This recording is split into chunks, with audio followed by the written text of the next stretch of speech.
नमस्कार साथियों, आइए पढ़ते हैं हरियाणा से संबंधित एक ऐसा टॉपिक जहां से एग्जाम के अंदर क्वेश्चन बार बार पूछे जाते हैं। जी हाँ, मैं बात कर रहा हूं हरियाणा की झीलों के बारे में। किसके बारे में पढ़ेंगे आज हम? हरियाणा की झीलों के बारे में पढ़ेंगे।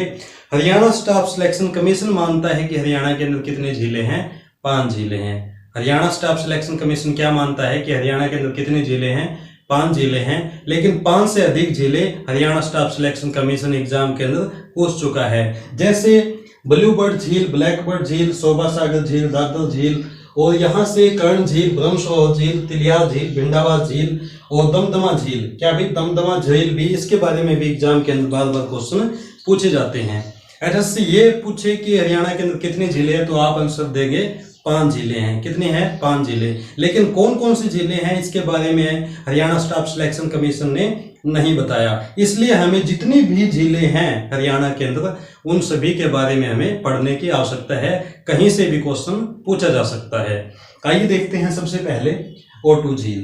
क्या भाई ओटू झील है कहाँ पे? तो ओटू झील है सिरसा में। ओटू झील कहाँ पे है? सिरसा के अंदर है। किस स्थान पे है? ओटू नामक स्थान पे। कहाँ पे भाई? ओटू नामक स्थान पे। सिरसा के अंदर कौन सी झील है? तो ये है ओटू झील। कौन सी झील है? ओटू झील, सिरसा के अंदर ओटू नामक स्थान पे। और ओटू नामक स्थान के ऊपर एक है बांध। क्या है? बांध। क्या नाम है? वेराज बांध। कौन सा बांध है? वेराज बांध है। किस नदी पे है? तो ये है घग्गर नदी पे। किस नदी पे है? घग्गर नदी पे। और जो घग्गर नदी है वो उनका जो प्रवेश होता है हरियाणा के अंदर वो कहाँ पे होता है? घग्गर नदी का प्रवेश पंचकुला से होता है। हरियाणा के अंदर कहाँ से होता है? पंचकुला से। उसके बाद में अंबाला, उसके बाद में कुरुक्षेत्र में नहीं जाती घग्गर नदी, उसके बाद में कैथल, कैथल के बाद में ना ही जींद में जाती, उसके बाद फतेहाबाद सिरसा से होती हुई हनुमानगढ़ राजस्थान के अंदर विलुप्त हो जाती है घग्गर नदी। और घग्गर नदी कौन सी नदी है? मौसमी नदी। कौन सी नदी है? घग्गर नदी, मौसमी नदी। और नदियों के ऊपर इससे पहले भी एक लेक्चर बनाया जा चुका है, उसके अंदर सभी के सभी नदियों के बारे में डिस्कस किया जा चुका है। कृपया उसको भी आप अवश्य देख ले, वहां से भी एग्जाम के अंदर क्वेश्चन पूछे जाते हैं। ओटू झील कहाँ पे है? सिरसा के अंदर। ओटू झील कहाँ पे है? सिरसा के अंदर है। उसके बाद में है चिल्ली झील। चिल्ली झील कहाँ पे है? फतेहाबाद में। चिल्ली झील कहाँ पे है? ये है फतेहाबाद में। हमें फतेह हासिल करनी है तो हमें चील की तरह उड़ान भरनी होगी और अपने टारगेट के ऊपर सीधा निशाना रखना होगा, निगाह रखनी होगी यदि हमें फतेह हासिल करनी है, जीत हासिल करनी है। तो इसका मतलब क्या हो गया? फतेहाबाद में कौन सी झील है? तो ये है चिल्ली झील। कौन सी झील है फतेहाबाद के अंदर? चिल्ली झील है। और चिल्ली झील के ऊपर क्या है? स्वर्ण जयंती हेरिटेज पार्क। कौन सा पार्क है? स्वर्ण जयंती हेरिटेज पार्क। कहाँ पे है? तो ये है चिल्ली झील के ऊपर। और चिल्ली झील कहाँ पे है? फतेहाबाद में। कहाँ पर है ये? फतेहाबाद में। उसके बाद में है बुलबुल झील और बीबीपुर झील। बुलबुल झील आ जाए या फिर बीबीपुर झील आ जाए तो ये कहाँ पे है? तो ये है जींद में। कहाँ पर है ये? जींद के अंदर है बुलबुल झील और बीबीपुर झील। उसके बाद में है कैथल के अंदर है विदक्याल झील। कैथल के अंदर कौन सी झील है? विदक्याल झील है। और उसके बाद में टिक्करताल झील। क्या भाई? टिक्करताल झील कहाँ पे है? तो टिक्करताल झील है पंचकुला में। कहाँ पे भाई? पंचकुला के अंदर। इसको कैसे याद करेंगे टिक्करताल झील कहाँ पे है? जैसे बोलते हैं कि टिक्कर के रहले छोरे, टिक्कर के रहले छोरे ज्यादा 3-5 मत कर। क्या भाई? ज्यादा 3-5 मत कर। टिक्कर के रहले, टिक्के रहले ज्यादा 3-5 मत कर। तो 3-5 में क्या है? पंचकुला। क्या भाई? 3-5 में क्या है? पंचकुला। तो पंचकुला में कौन सी झील है? टिक्करताल झील। कौन सी झील है? टिक्करताल झील। उससे ऊपर है चंडीगढ़ से संबंधित। यहाँ पे कौन सा जो एरिया पड़ता है? यह है चंडीगढ़। यहाँ पे क्या है? चंडीगढ़। और चंडीगढ़ से संबंधित भी एग्जाम के अंदर क्वेश्चन पूछा जाता है। चंडीगढ़ के अंदर कौन सी झील है? चंडीगढ़ के अंदर है सुखना झील। कौन सी झील है? सुखना झील। और हरियाणा पंजाब हाई कोर्ट, क्या भाई? हरियाणा पंजाब हाई कोर्ट ने माना है कि जो सुखना झील है वो कौन सी, किस चीज की उपाधि दी गई है? जीवित व्यक्ति की उपाधि दी गई है। सुखना झील को क्या दी गई है उपाधि? जीवित व्यक्ति की उपाधि दी गई है सुखना लेक को। है कहाँ पे ये? चंडीगढ़ में। हरियाणा पंजाब की राजधानी कौन सी है?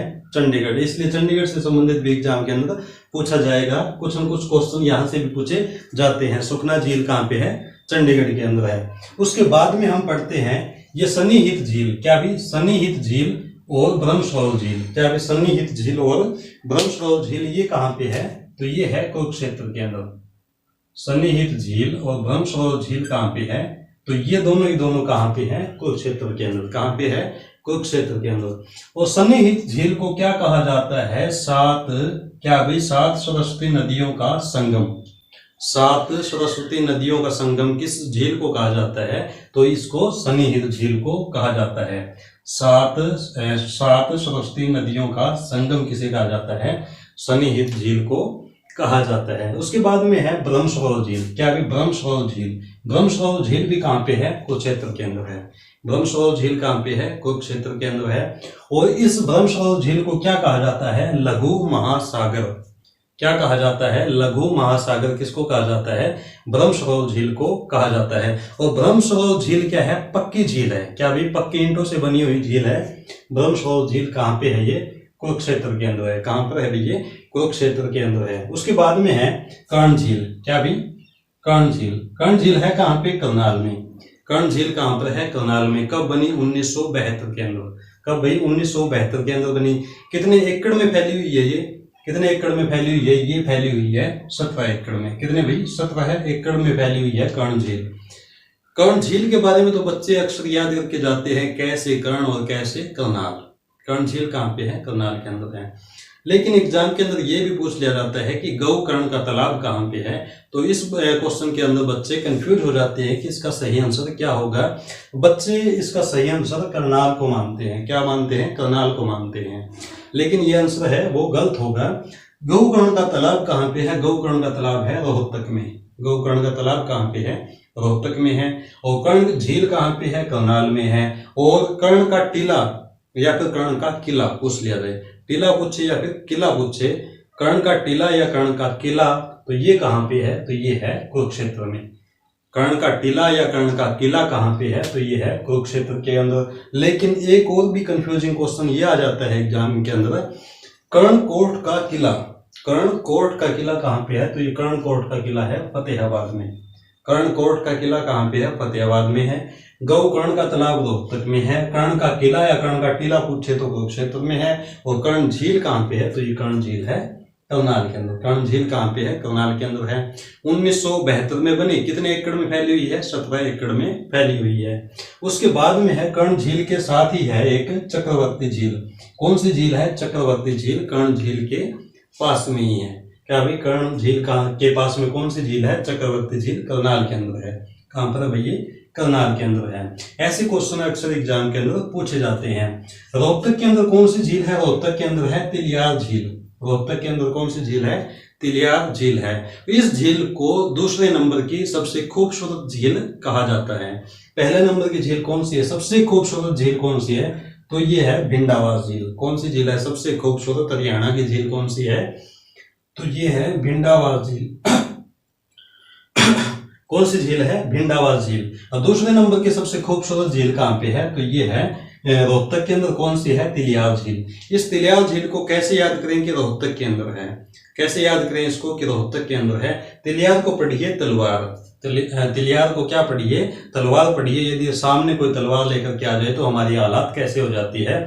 हमारी हालात रोने जैसी हो जाती है। कैसी हो जाती है? रोने जैसी हो जाती है। तो रोने से बन गया रोहतक, रो से बन गया रोना और रो से बन गया रोहतक। तो रोहतक के अंदर कौन सी झील है? तिलियार झील है। कौन सी झील है? तिलियार झील। और तिलियार झील के ऊपर क्या है? चिड़ियाघर है। तिलियार झील के ऊपर क्या है? एक चिड़ियाघर भी है। ये भी एक विशेष बात है। उसके बाद में है भिंडावास झील। भिंडावास झील सबसे खूबसूरत झील। कितने एकड़ में फैली हुई है? 1016 एकड़ में। कितने भाई? 1016 एकड़ में कौन सी झील फैली हुई है? तो ये है भिंडावास झील। और भिंडा को क्या पढ़िए? भिंडी पढ़िए। भिंडा को क्या पढ़िए? भिंडी पढ़िए। जब हम कच्ची भिंडी खाते हैं तो उसके अंदर जो आवाज आती है, तो कौन सी आवाज आती है? तो उसके अंदर जर की आवाज आती है। कौन सी आवाज आती है? जर की आवाज आती है। तो जर से बन गया झज्जर। जर से क्या बन गया? झज्जर बन गया। जब भी भिंडी को हम खाते हैं, कच्ची भिंडी को खाते हैं, तो उसमें आवाज कैसे आती है? जर की आवाज आती है। तो जर से क्या बन गया? झज्जर। भिंडावास झील कहाँ पे है? झज्जर के अंदर है। सबसे हरियाणा में सबसे खूबसूरत झील है। 1016 एकड़ में फैली हुई है। कब बनी? 1985 के अंदर। कब भाई? 1985 के अंदर कौन सी झील बनी? भिंडावास झील बनी। यह भिंडावास झील है, यह पक्षी विहार भी है। क्या भी? ये पक्षी विहार भी है। एशिया का प्रथम और दुनिया का दूसरा। क्या भी? एशिया का पहला और दुनिया का दूसरा पक्षी विहार कौन सा है?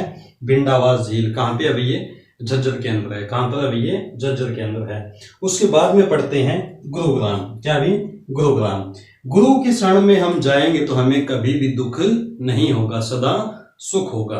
गुरु के शरण में यदि अच्छा गुरु है उसके शरण में हम जाते हैं तो उसे क्या होता है, सदा सुख मिलता है, किसी प्रकार का घाटा नहीं होता, किसी प्रकार का घाटा नहीं होता, सदा क्या मिलता है, सुख मिलता है। इससे ट्रिक बनती है सदा सुख घाटा नहीं भाई। क्या भाई, सदा सुख घाटा नहीं भाई। किसके शरण में, गुरु के शरण में। किसके भाई, गुरु के शरण में। से बन गया सदा सुख में क्या है, सबसे पहले है से बन गया सोहना कुंड, द से बन गया दमदमा झील, सू से बन गया सुल्तानपुर झील, ख से बन गया खलीलपुर झील, और घाटा आगे है तो क्या है भाई, कोई घाटा नहीं है तो घाटा झील भी कहाँ पे है, गुरुग्राम में। घाटा झील भी कहाँ पे है, गुरुग्राम के अंदर है। और कोई घाटा नहीं है भाई, भाई में क्या है, भय आने लग रहा है। भाई में क्या आने लग रहा है, भय आने लग रहा है। भय से बन गया भीम, तो भीम झील भी कहाँ पे है, ये भी गुरुग्राम के अंदर है। कहाँ पर अभी ये गुरुग्राम के अंदर है। आइए झीलों के बारे में विस्तार से पढ़ते हैं। जो सोहना कुंड है, क्या अभी सोहना कुंड है, इसके अंदर गर्म पानी है। क्या अभी किस झील के अंदर गर्म पानी है, तो यह है सोहना कुंड के अंदर। कहाँ पे भाई, सोहना कुंड के अंदर। यहाँ पे गर्म पानी क्यों है, यहाँ पे गर्म पानी क्यों है, क्योंकि उसके अंदर क्या है, सल्फर की अधिकता। क्या भी, सल्फर की अधिकता या फिर गंधक भी आ सकता है एग्जाम के अंदर। गंधक या सल्फर की अधिकता के कारण कहाँ पे गर्म पानी है, किस कुंड में गर्म पानी है, तो यह है सोहना कुंड में गर्म पानी है। और इस पानी का जो टेम्परेचर है वो कितना है, तापमान कितना है, ये 43 डिग्री सेल्सियस से लेकर के 46 डिग्री सेल्सियस तक है। ये तापमान कहाँ का है, सोहना कुंड का है। कहाँ पे भाई, सोहना कुंड का है। और मान्यता के अनुसार ये भी बताया जाता है कि इस पानी में यदि कोई नहा लेता है, स्नान कर लेता है, तो उसके चर्म रोग भी ठीक हो जाते हैं। क्या हो जाते हैं, चर्म रोग भी ठीक हो जाते हैं। किस झील का, किस कुंड का गर्म पानी है, तो यह है सोहना कुंड का। किसका भी, सोहना कुंड का गर्म पानी है। कितना तापमान है इस पानी का, 43 डिग्री सेल्सियस से लेकर के 46 डिग्री सेल्सियस तक है। कितना भी, 43 डिग्री सेल्सियस से लेकर के 46 डिग्री सेल्सियस तक तापमान किस कुंड का है, तो यह सोहना कुंड सोहना कुंड के पानी का यह तापमान है। उसके बाद में है दमदमा झील। क्या है, दमदमा झील हरियाणा की सबसे बड़ी झील।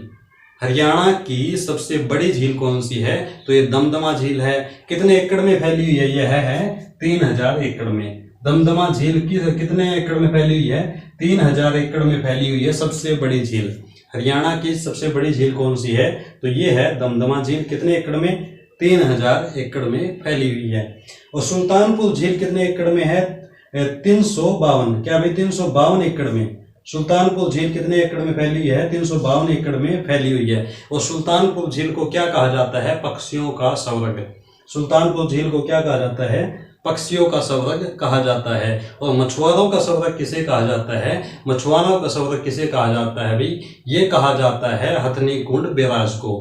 किसको भाई, मछुआरों का स्वर्ग पूछे तो हथनी कुंड बैराज को कहा जाता है, जो कि कहाँ पे है, तो ये है यमुनानगर के अंदर। कहाँ पे भाई, हथनी कुंड बैराज कहाँ पे है, यमुनानगर के अंदर है। इसको क्या कहा जाता है, मछुआरों का स्वर्ग। लेकिन पक्षियों का स्वर्ग किसे कहा जाता है, सुल्तानपुर झील को कहा जाता है। 352 एकड़ में फैली हुई है। उसके बाद में है खलीलपुर झील, उसके बाद में घाटा झील और फिर भीम झील। उसके बाद में क्या है, भीम झील। गुरुग्राम के बाद में पढ़ लेते हैं फरीदाबाद की झील। फरीदाबाद के अंदर कौन कौन सी झील है, धोद झील है, बड़खल झील है, बड़वाड़ी झील है और सूरजकुंड झील है। 4 झील कहाँ पे है, ये सभी के सभी चारों झील कहाँ पे है, फरीदाबाद के अंदर है। कहाँ पर है, ये फरीदाबाद के अंदर है।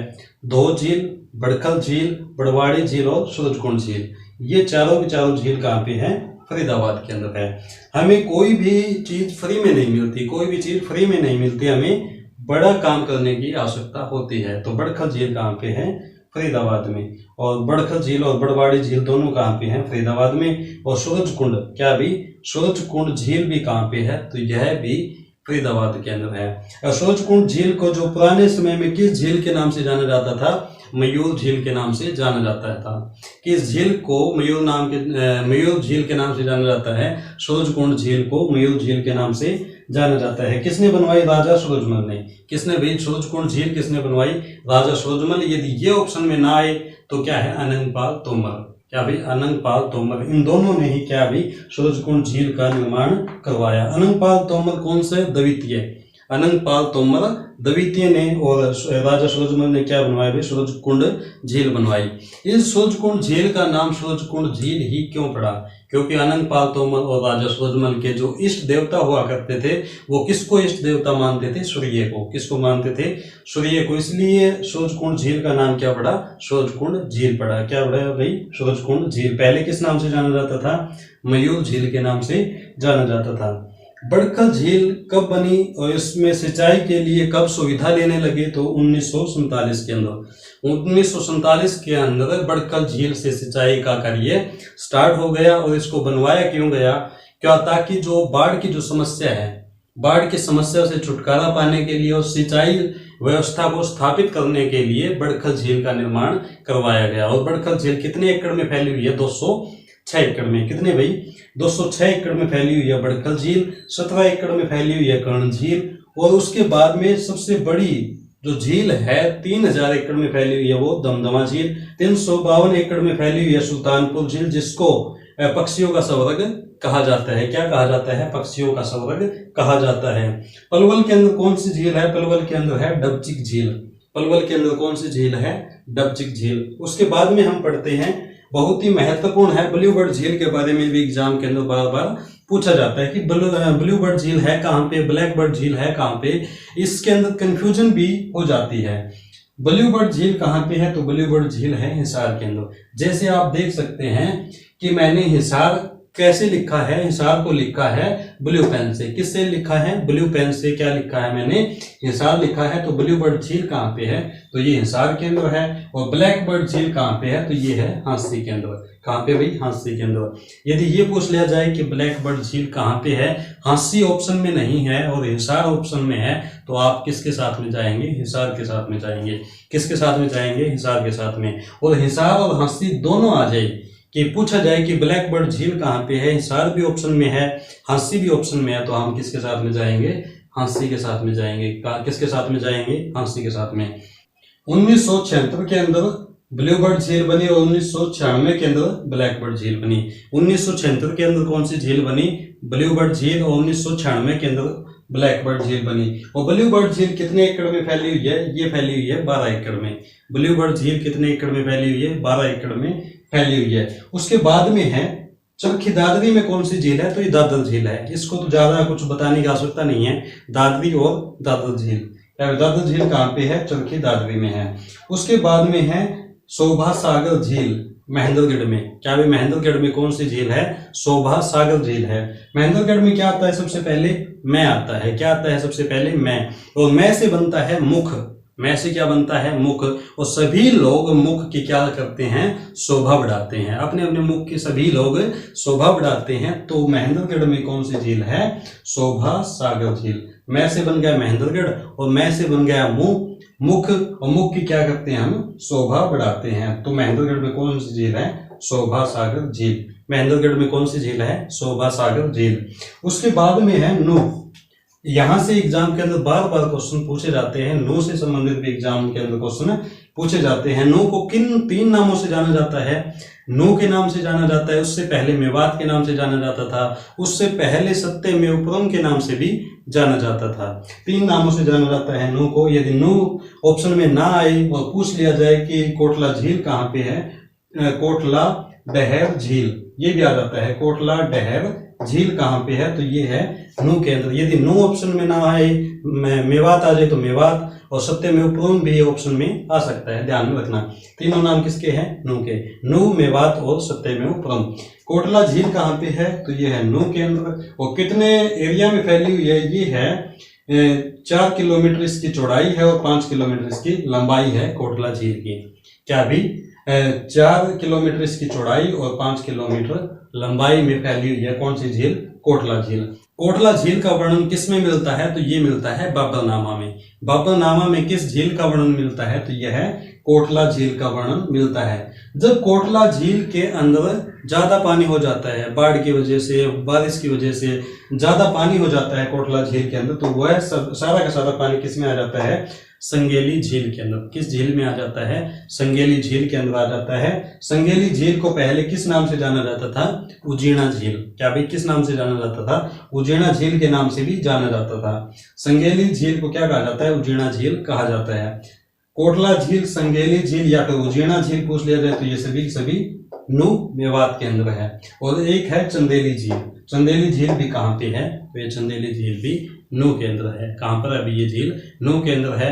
झीलों से संबंधित एग्जाम के अंदर क्वेश्चन पूछे जाते हैं। एक एक क्वेश्चन आपके लिए अत्यंत महत्वपूर्ण है। एक सही क्वेश्चन आपको सिलेक्शन दिलवा सकता है और एक गलत क्वेश्चन आपके सिलेक्शन को रुकवा भी सकता है। इसलिए बड़े ध्यान से देखने की आवश्यकता है। हर एक क्वेश्चन को बड़े ध्यान से देखिए, समझिए उस क्वेश्चन को कि क्वेश्चन क्या कहना चाहता है। लैंग्वेज की भी बहुत महत्व रहता है कि लैंग्वेज क्या यूज की गई है और क्या पूछा गया है। ये भी एग्जाम के अंदर अत्यंत महत्वपूर्ण रहता है। आपके दोस्त का यह छोटा सा प्रयास आपको कैसा लगा कमेंट में अवश्य बताएं। यदि आप चैनल पे नए हैं तो चैनल को सब्सक्राइब करें और बेल आइकन को अवश्य क्लिक करें ताकि समय पर आपको नोटिफिकेशन मिलती रहे। अभी के लिए इतना, आगे फिर मिलेंगे अगले लेक्चर में। तब तक के लिए नमस्कार।